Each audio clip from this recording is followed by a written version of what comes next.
dimuqraadiga ee Soomaaliya Jaale Maxamed Siyaad Barre waqti ballaaran madaxweynaha iyo waqtigiisu waxa ay kaga qayb galeen magaalada Djibouti shirka koowaad ee wadamada xubnaha ka ururka la dagaalanka abaaraha iyo ka hortagga dhibaatooyinka ganahooda qabsadaan maslaxadooda adduuniya aakhirada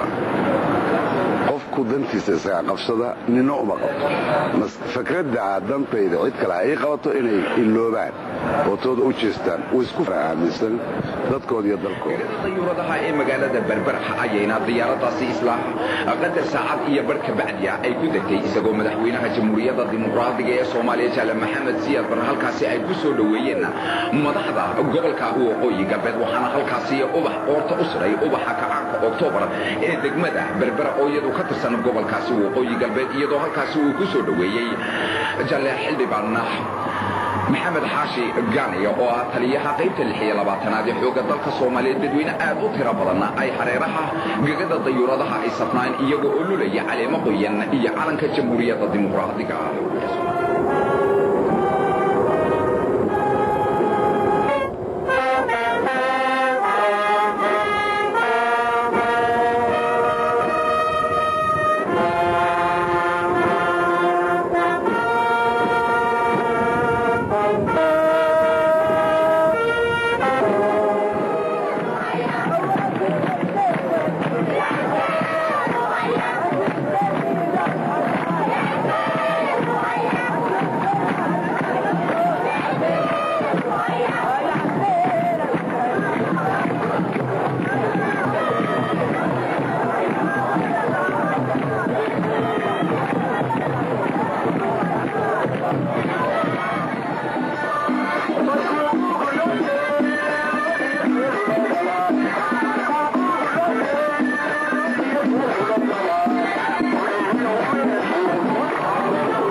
madaxweynayaasha ka qayb galaya shirkaasi koowaad ee ururka IGAD magaalada Djibouti caasimada jamhuuriyadda Djibouti lagu qatay ayaa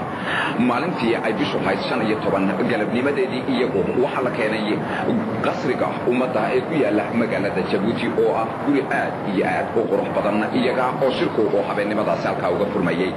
General Suwaarada madaxweynaha wadankaasi Suudaan oo imika adaawanaysiina ayaa isagu ugu soo horeeyay madaxweynayaashii shirkaasi ka soo qayb galay iyada oo madaxweyne kasta guriga uu degan yahay ay soo horkacayeen cutubyo ciidamada ka tirsan iyo ciidamada ammaanka gaar ahaan kuwa nabadgelyada wadooyinka ee traafiga iyaga oo halkaasi la keeniyay shirkaasi uga bilowdo qasriga ummadda ee magaalada Djibouti ku yaala iyada oo aad ka wada warqabtiin sidii horaba wararka idaacadda ama telefishinka ba aanu idinka soo baahinay iyo jaraa'idkaba inay ka qayb galayeen shirkaasi 6 madaxweyne oo iyagu ku duroobay ururkaasi IGAD oo ka tirsan Afrikada bari iyo isla markaasi madaxweynaha wadanka Senegal oo isna marti ahaan halkaas uga soo qayb galay gudoomiyaha ururka midnimada Afrika ee sanadkan imika aynu ku jirno waxana isla markaasi hal iyagu u soo degaya madaxweynayaashii shirkaasi iyagu ka soo qayb galayay iyadoo baabuurtii martida ee loogu talagalay la keenayo kalfadhiga hadaba koowaad ee wadamada xubnaha ka ururka la dagaalanka abaaraha iyo ka hortagga dhibaatooyinka dabiiciga ah ayaa habeenkii bisha 15 ahayd 8 fiidnimo si rasmi ah uga furnay guriga ummadda ee magaalada Djibouti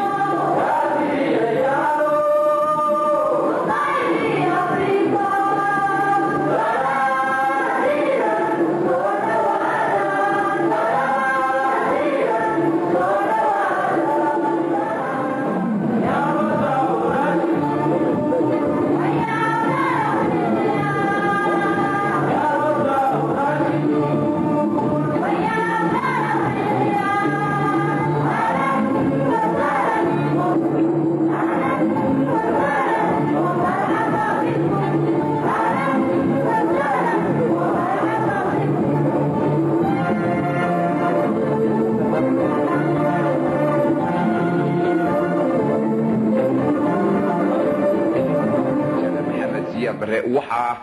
uu soo kormeeray oo hal loo tusay dhammaanba qaybaha ay ka kooban tahay xaruntaasi cusub ee isgaarsiinta iyada oo ay la socdaan dhammaanba waftigii ballaadna ee uu hogaaminayay madaxweynuhu waxaanu furay isla maalintaasi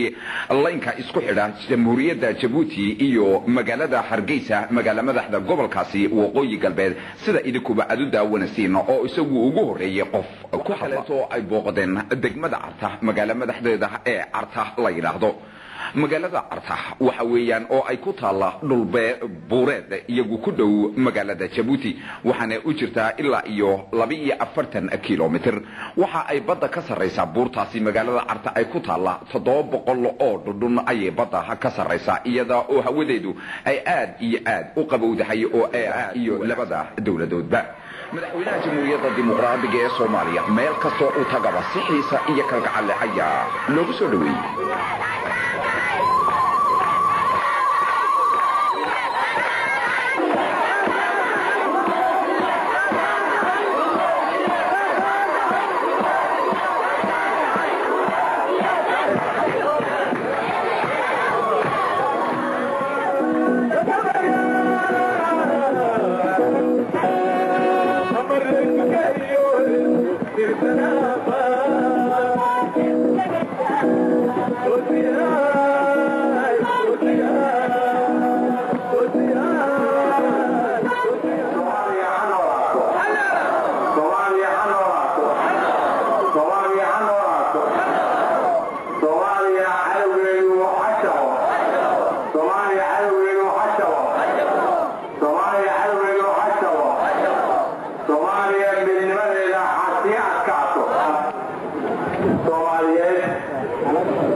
مرمار أي تبادل أجواء